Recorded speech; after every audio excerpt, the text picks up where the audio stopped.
Hey, how's everyone doing tonight? Welcome back once again to the Nerds MC podcast. I am joined once again by my good friend Cody Moss. Cody. Hey, what's up? Glad to be on, or well, I guess at this point I'm just a co-host, so it's excellent. I'm happy to be here, and man, we got some fire topics today, don't we? Yes, we do. We're going to be diving back into the beginning of everyone's web hosting journey with a couple of segments on 000Webhost and webs.com. We're going to be discussing a little bit of computer architecture with x86 versus ARM. And then we're going to round things out with the typical video game topic, which is the studio that created Hi-Fi Rush getting picked up. Tango Gameworks, they get a new life. That's going to be awesome. Krafton, I think that's how you pronounce their name. They are the publisher behind PUBG. They managed to work with Microsoft, and they picked up Tango Gameworks, the studio, and also the rights to Hi-Fi Rush. At least in their press release, like that's the only one they mentioned that they had the rights to. They did not mention anything about Evil Within or Ghostwire Tokyo, so those are probably still fully safe in Microsoft's belt. But they also mentioned that they only have the rights to Hi-Fi Rush, so that could also potentially still be in Microsoft's belt. But they have the rights to move forward with to continue it at least. Though those rights might also be that they own it. I'm not sure. It was funny wording.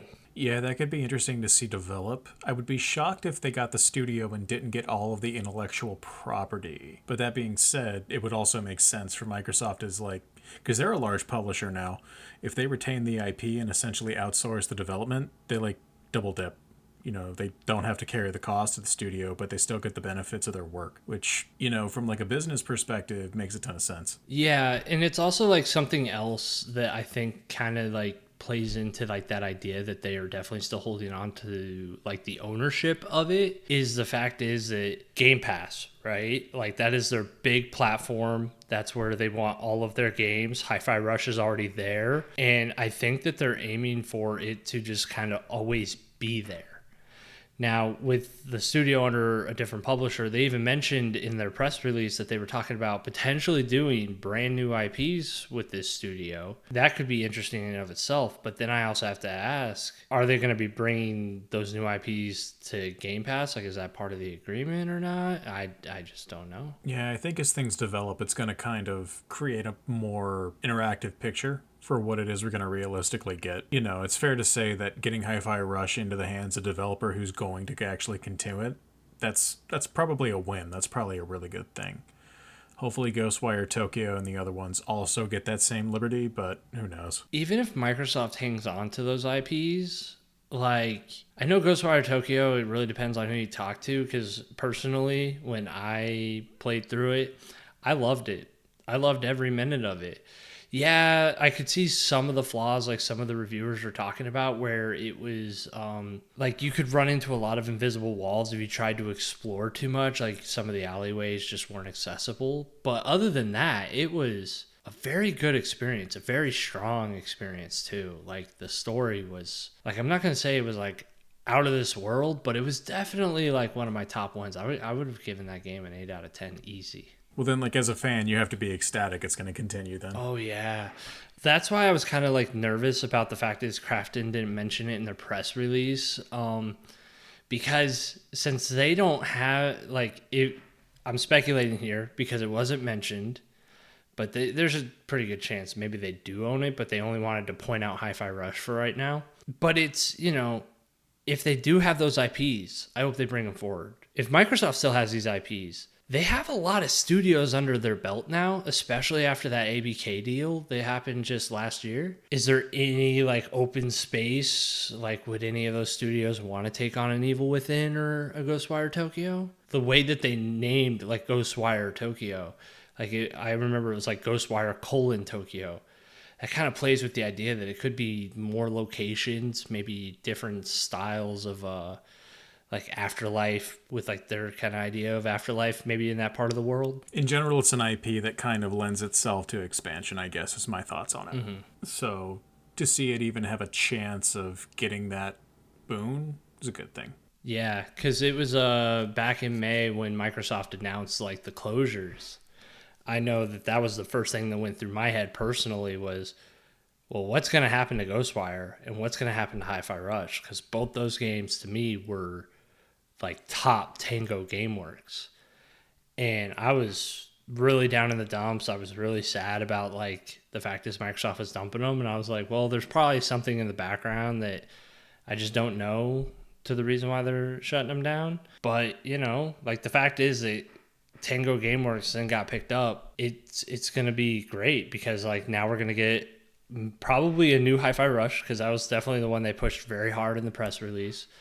And then from there, I'm also excited to see what else they do, because they also mentioned fresh IPs. The fact is, like, Tango Gameworks, they are a very creative studio, especially if they got to maintain a lot of that talent that was there already.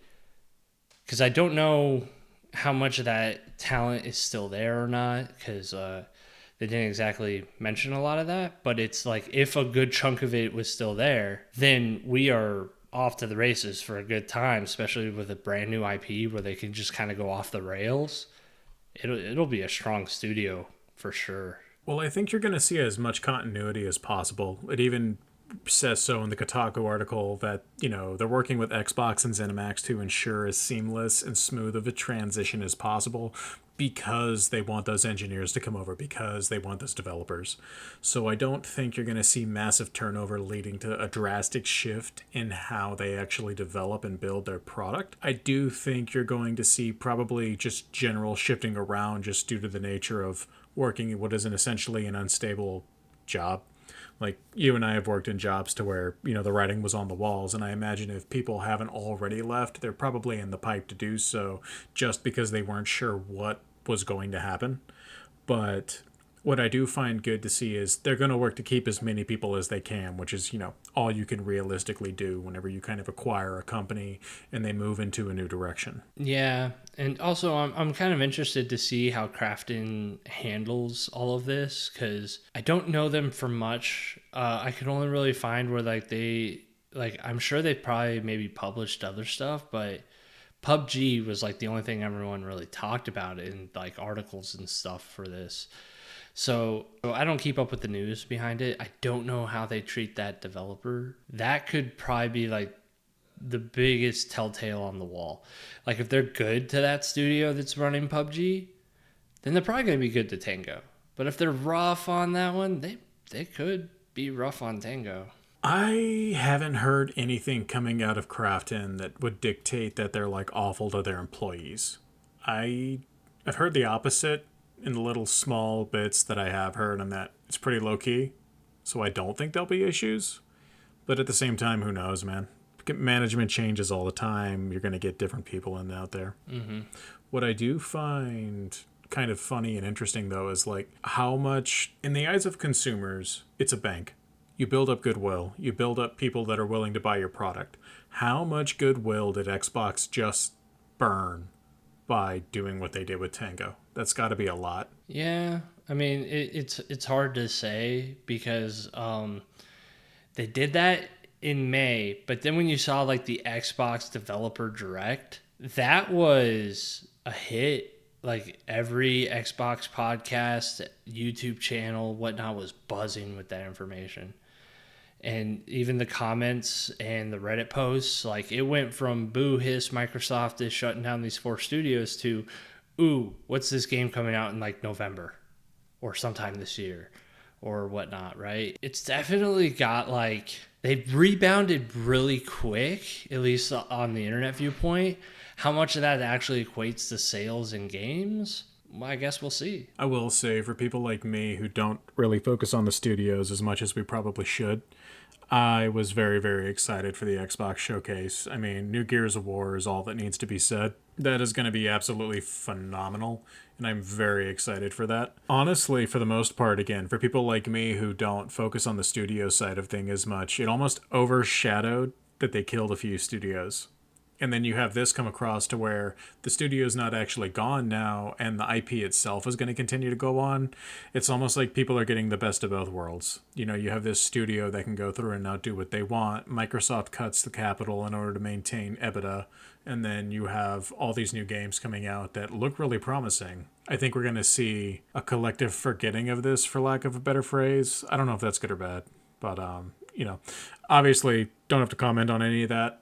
I just found it fascinating to kind of see how much they burned to then see it immediately rebound. It was interesting. Yeah, Gears of War E-Day was like a huge announcement, and I gotta say, like I was shocked to see it because I thought we were still gonna be a few years out from like another Gears of War, and then they showed that. Well, correction, I can't recall what kind of timeline they put in that trailer, or if there was even a timeline. So we could still be a couple of years out, but it was still cool to see. And but except for my game that I was excited for that was in there, because I'm a huge Obsidian fan, like I've played almost all of like their games I could get a hold of, was Avowed. And the fact is that got delayed recently. Ah, man, it burns. But I'm also like, I'll still be there day one. I'm still gonna be playing it day one. No, I completely agree with that. I'm a big fan of Obsidian as well. They tend to take IPs and do some really cool stuff with them. If you look at Knights of the Old Republic, Knights of the Old Republic 2 has probably some of the coolest story bits, and it's a shame how they were like cut down. And then if you look at Fallout New Vegas, it's the same thing. They did some really cool stuff with that IP, but they just unfortunately weren't given enough time to fully polish the product. And when I was a younger man, I didn't fully appreciate the work they did because I just saw something that was, ultimately due to business pressure, not what the developers wanted it to be, let's be honest.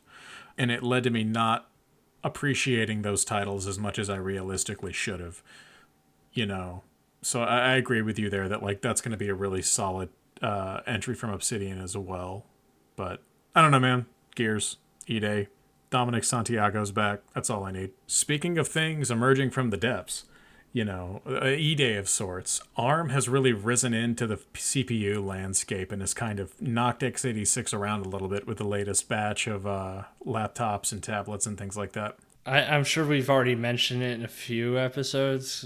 Like I'm a Raspberry Pi guy. I have a lot of Raspberry Pis. I also have a M2 MacBook that we are currently recording on, and also an M1 MacBook. And I didn't actually own an Apple computer at the time when the M2s came out, and that's why I bought it, was because it's ARM.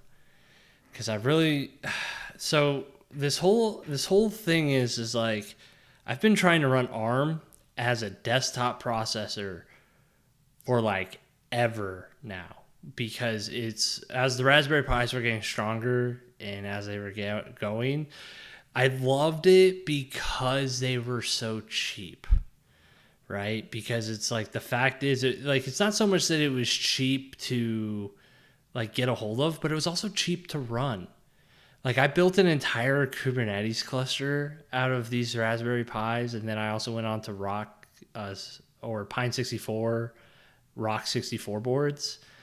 And that was because I was curious, like, if the grass was greener on the other side. The answer was, it depends on which type of grass you like.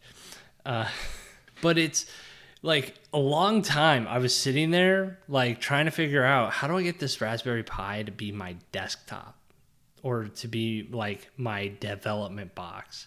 Because I've always loved them. But the answer was, for a long time, is it wasn't strong enough, and like the only way you could get any real power out of them is to just not have a GUI interface and just like limit it to a headless mode and run workloads on it. Like, my Kubernetes cluster has served my home for a very long time now, and it still continues to do that because I like run Home Assistant and MQTT. I think it's like Mosquito on there. I don't know. It's been a while since I took a look at it. But like, the fact is that it just kind of just runs these workloads just fine. And I haven't had to think about it. I haven't had to look at it other than like, like every once in a while I get on and I update the box and so on and so forth. It just works. But it wasn't always that way. Like, when I first started, I remember having to compile software for ARM. You are reminding me of a time whenever I had to do the same thing when I built my smart display. I wanted the ability to feed fidels to it. And, Raspbian is great. There's a lot of good stuff in the repos, but at the time they didn't have the sync software that I was using, but the source was available. It took me 16 hours to compile a small application on this Raspberry Pi. Yeah, but nowadays a lot of the programming languages out there, like I think even at the time that you were doing that, like you could have cross compiled like off of your computer and just moved the binary over. But it's like, it's the fun of getting it. It's the fun of hooking it up, the fun of setting it up, and then the fun of going, hey, compile this thing from source, and then it going and going, and then you go to bed, and then you wake up, and it's still going. And then you question a couple of things. Yeah, that's when you kind of go, is there a faster way to do this? Except for like now, like the Raspberry Pi 4s and 5s. Actually maybe the 5 isn't out yet. But the 4s, like I have a 4 and it's plenty quick. Even like when I compile stuff, it's depending on the size of the project, it could take a little bit. Like the Linux kernel is like a good 10, 15, 20 minutes because, it's a very large project, a lot of code. But, if it's a small enough application, it's like seconds. See, that's impressive. Mm-hmm. Though the other thing that's kind of like getting me excited about ARM is the fact is like a lot of things were moving towards ARM at a very fast pace, but they were also slow, like in terms of other projects, other things. Like it was, unless you wanted to go out and compile the software yourself, you were waiting for somebody to do it for you or waiting for that Docker container image to be available for the ARM v7 or ARM HF. Yeah, ARM HF is like the big one because that's like 32-bit. Though now most of them are 64-bit. It's not that the chips weren't 64-bit out of the box, but it was you got more performance out of the 32-bit. But it's now with Apple joining in and is making these ARM chips, I've seen an explosion of software. Almost everything's available in some form of ARM binary now, at least if it runs on Mac. If like they were Windows only, eventually. But Windows themselves are partnering with Qualcomm. At least I think it's a partnership. I'm not sure. They are working on a ARM-based laptop, just like the MacBooks are. It's out. Maybe I'll go pick one up and compare it to my MacBook. That could be an interesting episode. I've heard very good things. I have concerns with how Microsoft is positioning it. So they're very, very keen on positioning Copilot and their AI software to go with ARM because of the TPM. So you have this situation to where Windows Copilot is running all the time on these PCs, which in and of itself is not a bad thing, but you end up having essentially like very invasive spyware part of your computer. And for me, that's awful. To see the other side of the coin of that, to where in my mind, and I don't know if this is accurate or not, but essentially Linux is very x86 focused. Alternative operating systems are very x86 focused. We now have Mac and Windows, both of which are pushing a brand new architecture. And it feels like we're almost winding the clock back from a computational independence perspective. So my question now kind of leads into the benefits of ARM over x86 are typically things like power consumption, simplicity of instruction set, and it used to be power. And I think on like the ultra high end, x86 still does crunch more, but that gap is narrowing. So I guess the thing that's kind of keeping me away from ARM as a primary platform at this point is just common ability of the software that I use on it as an architecture set that's not related to a proprietary operating system that doesn't necessarily respect me as the user the way I want. And that may not be true for the record, and Linux may work wonders on an ARM computer. I've just never ran it outside of a Raspberry Pi, and I know when running it on Raspberry Pis, you need specific distributions that are built specifically for those boards. So I don't know if it's as plug as play, which, Cody, correct me if I'm wrong there. But are my assumptions incorrect? I mean, it's kind of hard because I haven't tried Linux yet on ARM. Well, actually, no, that's not true. So if you run an AWS, they have so like you have your different server sizes and like they all like have like different architectures and whatnot available. like you could do AMD or Intel, but now they have these ARM-based ones called Gravitron or Gravity. I can't recall, but it's when you run those, I have seen workloads work just as well as they did on another box, assuming that I made the image correctly. And they are significantly cheaper, probably because of the power consumption of ARM, due to the fact is it is a much smaller instruction set. So like if you're running any of these, that's why I love like my M2 MacBook, because I charge this thing maybe once a week. If I'm not really using it all that much, it'll be like maybe once every 2-3 weeks. But usually when we're doing the podcast, this is like the one time I'm hooking up to power so that way I get my microphone, because I just dock it. And that's it. It lasts me the whole week where I'm like coding on it, watching YouTube videos on it, and I don't have to charge this thing. It just works. But except for I have heard of a Linux distribution that somebody like spun up. It's called like Asahi Linux, and it runs off of the M-chip MacBooks. Now, I haven't run it myself, but from what I've seen on YouTube videos, it runs very well. And I think it's like basically pretty good if you're just doing workloads and stuff. I don't know if the battery and other stuff like that is along the same lines, because like I know the Apple operating system, when you're like clicking your little battery icon, it'll even tell you, hey, this app is using excessive power. Are you sure you want to keep that one running? And I don't know if Asahi Linux does that. But I know that from what I've seen of Asahi Linux, it looks strong.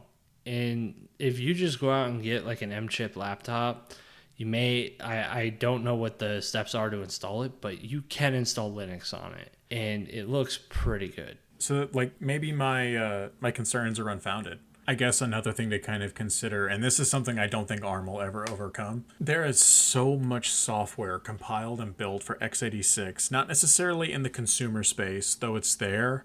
I'm thinking in the legacy space. So think financial institutions, medical institutions, banks. I don't know that we will ever see ARM fully take root in those legacy industries. And I think that's just due to the fact that a lot of the software people use is just old, and it's targeting old computers because those things are expensive. If you're a business, you're going to buy PCs and run them for as long as you reasonably can. And I think we saw that during the XP days, to where I think XP, its support life was like, what, a decade? A little over a decade or close to it.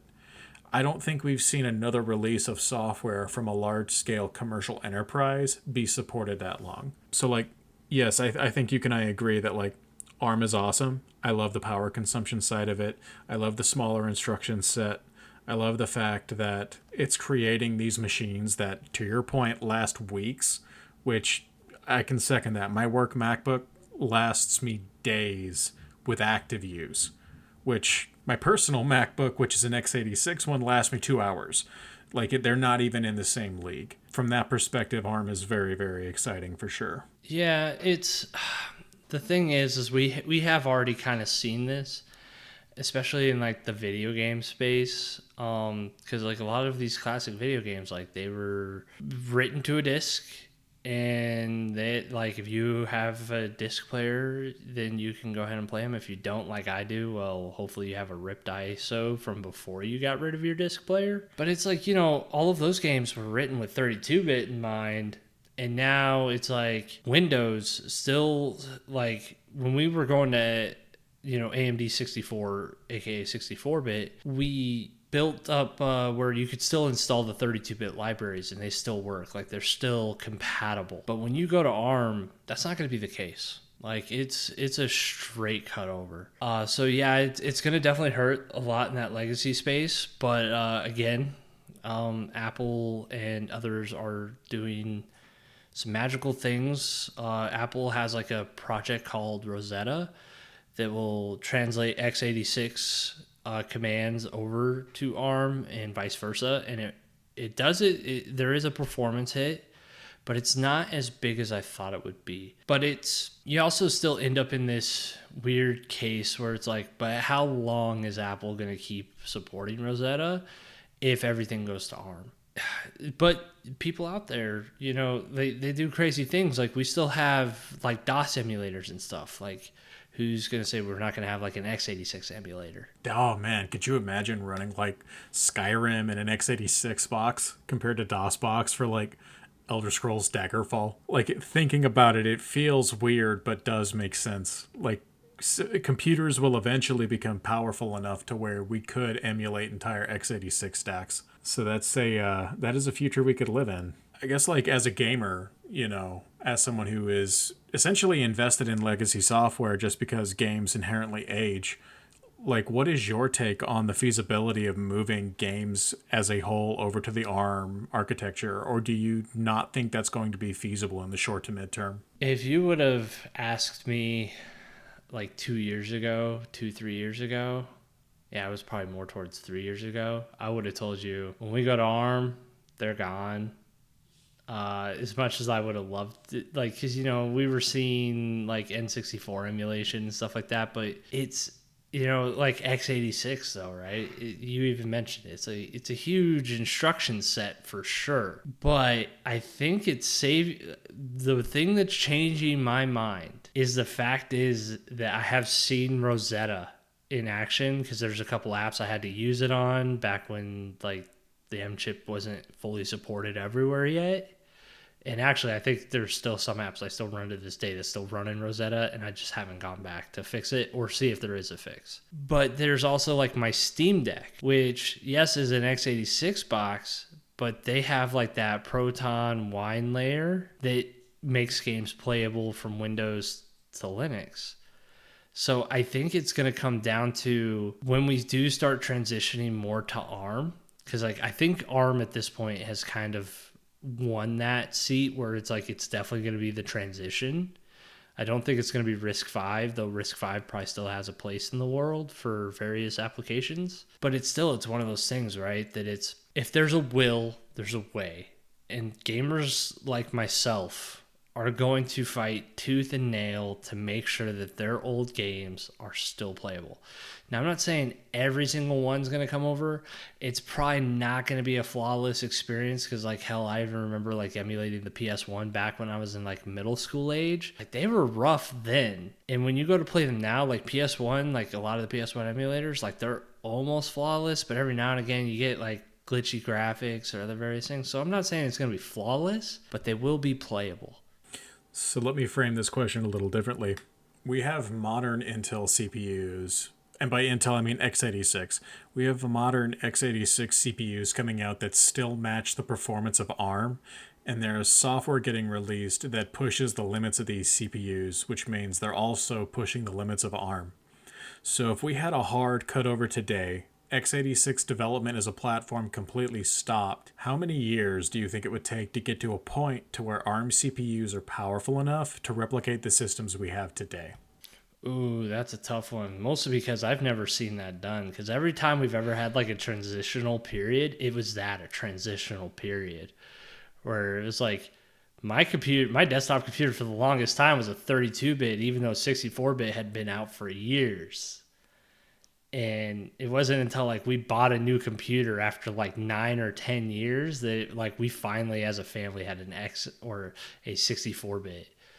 So if we were to just do cold turkey, say like every x86 box was going to shut down today in favor of ARM, well, one, complete and total chaos would ensue. Y2K would look like a fucking child's walk. Yeah, no, I think it would be, I'm going to go with a conservative 5 years. I think that is insanely optimistic. Really? Oh yeah, I could see this being, so like, let's go back and look at other CPU architectures.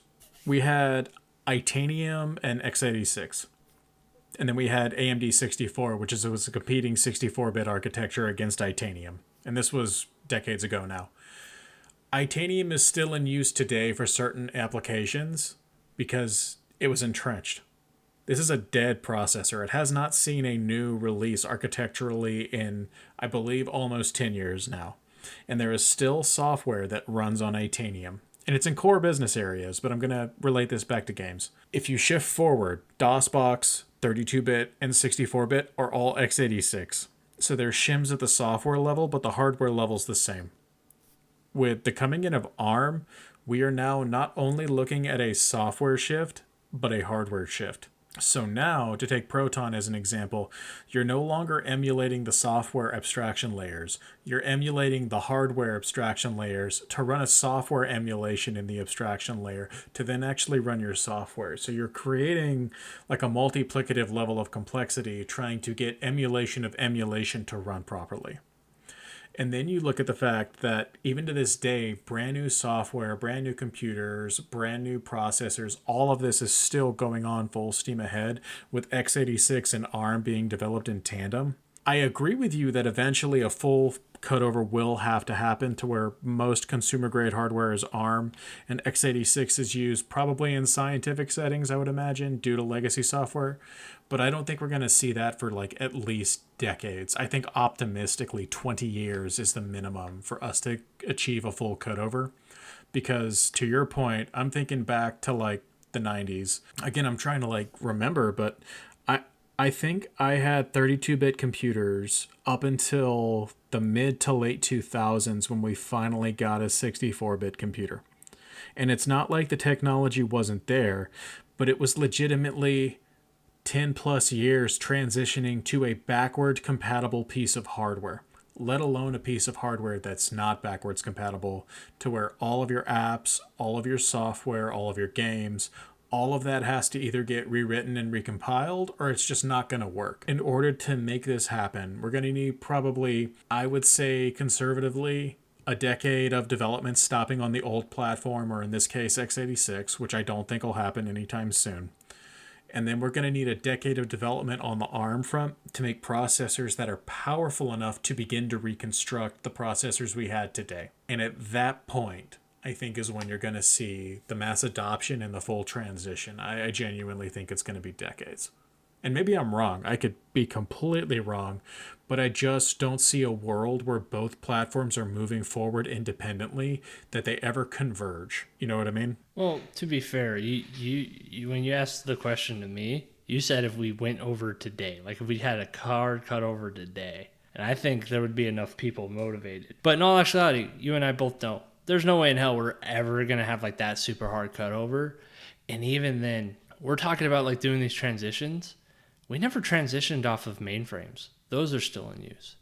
There's still PowerPC out there. Like you said, there's other processors that are still out there. And they're still running to this day. And if like they crashed enough, like if they crashed hard and like the company had to be tasked with either rewriting the software to get it working or to like go out and try to rebuild that processor, I can guarantee you're going to see an article that's going to say like how like this factory for decades has been shut down, all of a sudden spun up again so that this one company could build the processor that broke. You're never going to get rid of them. They're always going to be around. Consumer hardware will probably trend towards ARM, but again, there's going to be enthusiasts that are, hell, like yourself, who buys classic consoles. There's going to be people that buy x86 processors so that they could keep running like the original software, especially when it comes to like games and other things. Like there's people that still to this day run Commodore 64. Oh my god, dude. Okay, so like you have a gaming PC sitting next to you, I assume. I think you're in your office. That is a retro console in 20 years. Think about that. This crazy LED-ridden futuristic thing is legacy in 20 years. That is a wild thought. And it's still running x86 in the modern day. And I just built this. Yeah, I'll probably be one of those guys that's like, you can't beat my x86 computer game, or computer games. I'm just going to keep playing on this, and like your grandkids are going to be running circles around me. Sipping the Monster Zero Ultra while I look at my x86 rig. It's beautiful. Man, you're calling me out on my monster addiction. It's okay. It's okay. We're both boomers. I've accepted it a long time ago, Cody. For you, it's more real. With like your family and whatnot. You have like that visual indicator versus me. I get that like every year or two when I go to Florida and I see my nephew and my niece and I go, oh God, you've aged. Yep. x86 will be a thing when my son is 20. Oh yeah, for sure. Again, I think we're in a transition period now, mostly because Apple forced it. And like, here's like the other thing that's kind of cool about ARM. So I have been playing Star Wars Knights of the Old Republic on my phone. It's available in the app stores. You can buy it and you can play it on your phone. And you want to know what the sad part is? Runs better than your computer? Oh yeah. Oh yeah, it does. Because like I booted my computer and I was like, hey, I want to play Knights of the Old Republic. I installed it. And the damn thing, like every once in a while, you just get frozen in place. It didn't used to do that when the game first came out. It's just, it's one of those things like APIs and whatnot changed under it. And now there's a bug. And nobody's updating it. So I'm going to be forever stuck with that bug. And then I saw it on the App Store and I went, I wonder. And so far, that bug is not there. I haven't had to quick save and quit and reopen the game once. Though I do quick save a lot because I am a save scummer and I'm going to admit that. And I am proud of it. It's a single player game. It's fine. Just as long as you have fun. Okay. Before we keep going down this path, I'm curious. Favorite coder character? Oh no. What's funny is I haven't got that deep into it. I'm only like 4 hours in, so I haven't even re-seen all the characters yet. God, I forget his name, but he's like with you at the start. He's the blaster dude. Karth. Oh yeah, that him, Karth. I don't know. It's just something about him just kind of like, he's not a badass, but yet he is like the highest damage dealer in my party. Oh, yeah. All right, I'm just going to throw this out there. I got 2 picks, man. Canderous Ordo, absolute Giga Chad. Giovanni, absolute Giga Chad of a fucking Jedi, and you get her early on in the game if you don't kill her. So, to transition this back, we're going to go back in time, just like this Star Wars KOTOR is being spoken of, and we're going to talk about free web hosting. And sadly, the 2 companies that I know that I started with are gone. So recently, 000Webhosting, they just hosted, or they just sent out a press release saying that, I forget what date, actually it may have already passed, that they were shutting down. All the free sites were just going to be gone. So they were like telling people, hey, get a backup if you want to keep them. And like, here's like a site you can go to get a discount on hosting. And like anyone in the PHP world, at least from, I want to say like PHP 4 and 5 days, maybe even PHP 3. I don't know. That was before me. I didn't get into PHP till 4. If you were around on those days, you probably know about 000Webhosting because they were like the only one that I know of. There could have been others, but they were the only one that I know of that would let you just sign up for an account and you could host your own PHP site for free. Although it did have like an ad banner at the very top. They did inject that, but it's like you still had you could still run you FTP'd up your files and your PHP scripts ran.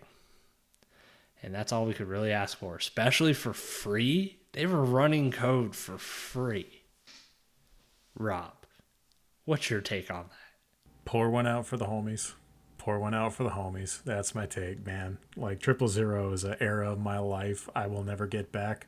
I will never get my data back from those data breaches they had. They're simultaneously bastards, but at the same time I love them because they gave my teenage self the ability to host a crappy website that I cobbled together in HTML, CSS, and JavaScript. Think of the scams they hosted, Cody. Think of the scams.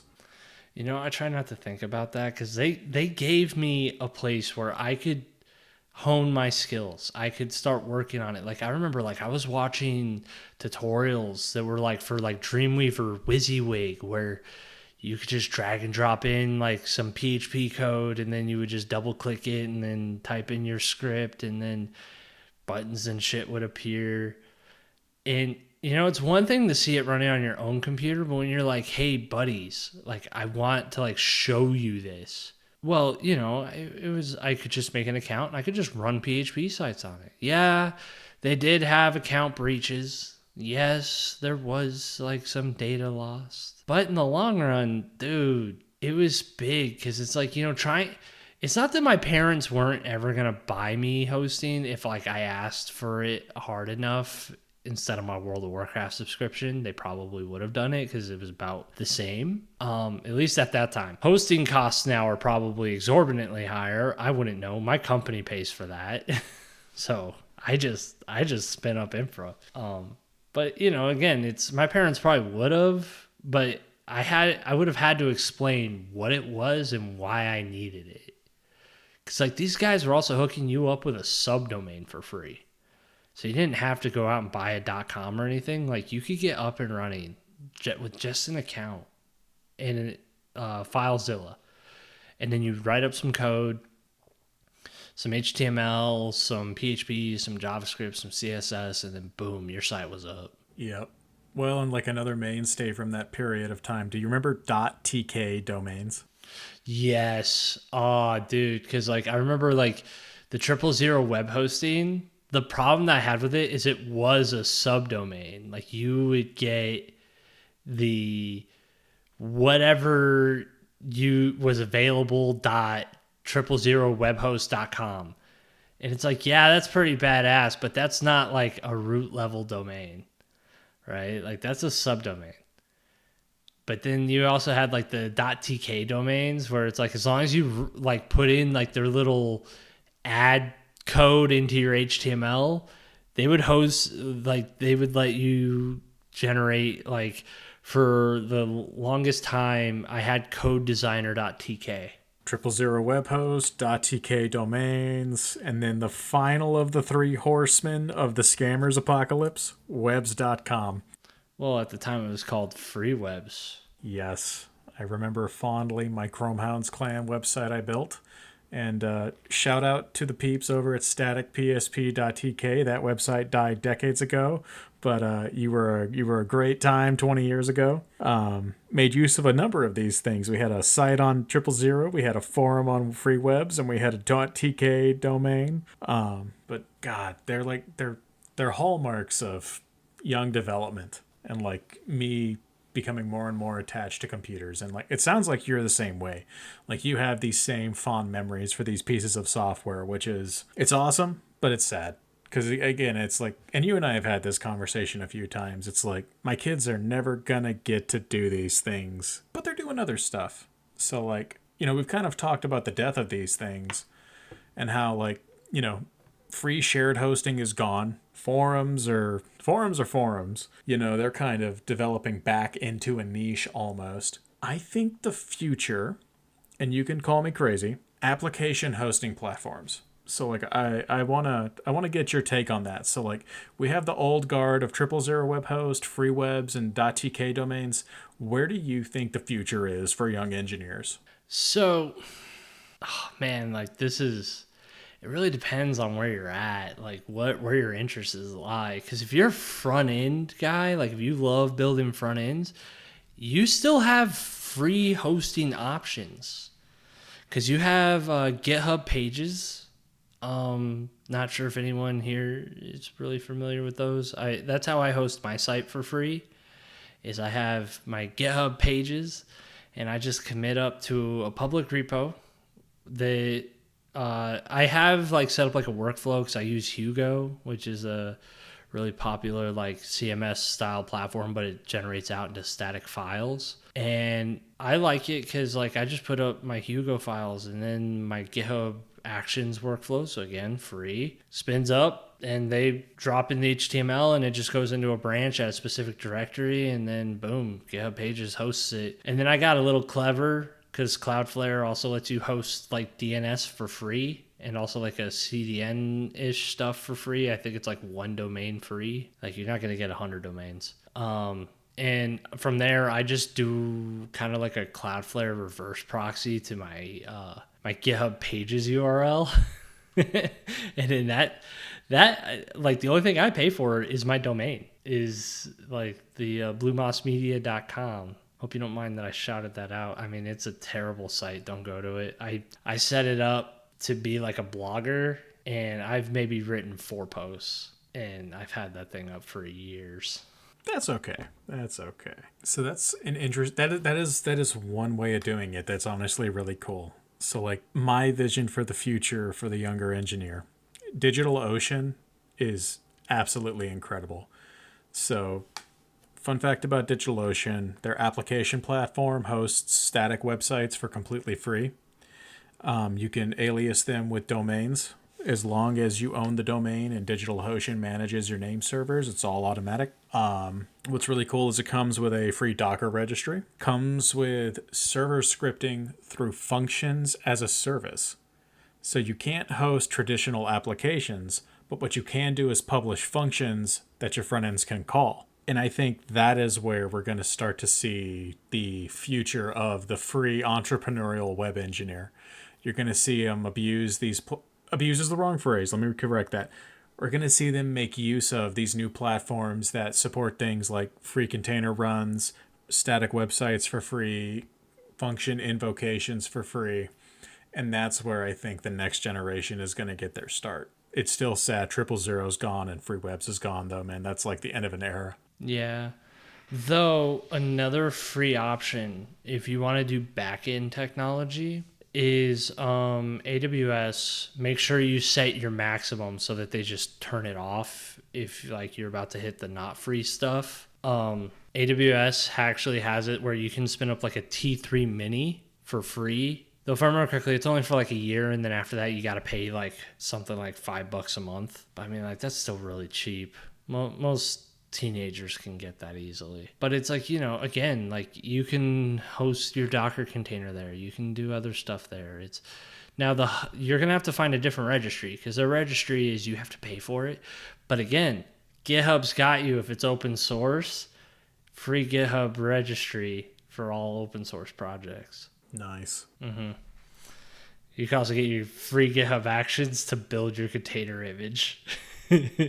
Yes. Oh, quick aside, GitHub Actions is like chef's kiss perfect, dude. I set up Actions to manage some of my, personal stuff. That is the best CI/CD system I've ever used, and it's free, which is insane. Like, it's awesome. Yeah, it's what do you call it? Before GitHub Actions, for all my home projects, it was if I needed to do anything, I just only had the code up on GitHub. I would clone that, and I would just run it on my work computer. Like, yeah, setting up whole CI/CD is kind of cool, but I was just like, I just couldn't be bothered. And then when GitHub Actions like came out and turned out to be free for open source, which most of my projects I work on, I just make open source just because like it gives you a lot of free shit. It's not like I'm hosting secrets or anything there, so I could give a shit. But it's, you just drop in a YAML file with some configuration, and then boom, it just will build your Docker image, push it up to the GitHub container registry, or it'll build your Hugo site and put it into a branch so that way your GitHub Pages will pick it up. Like, that's all shit that just comes out of the box, and it just works, and it's for free. And what's kind of cool is it sets you up, because these are some technologies, not GitHub Pages, those I only use personally, but GitHub Actions I use professionally on an everyday basis. So the fact is you can learn this technology for free that you will utilize at a lot of companies, because the company just has to support GitHub. But on top of it, it also teaches you the CI/CD methodologies that will take you elsewhere. Like if you ever wanted to, there's GitLabs. You can actually run your own GitLab server. GitLabs also has free hosting, free code hosting. I don't know if they have GitHub Pages or anything like that. But they also have a CI/CD platform built into it that works like GitHub Actions. And it's the same premise. It's a YAML file that you put in like a .gitlabs directory. So like some of the same ideas come across the different products. You hear that, young people? You do have options. You too can create extravagant, free code monsters that you'll regret later in life but love building in the moment.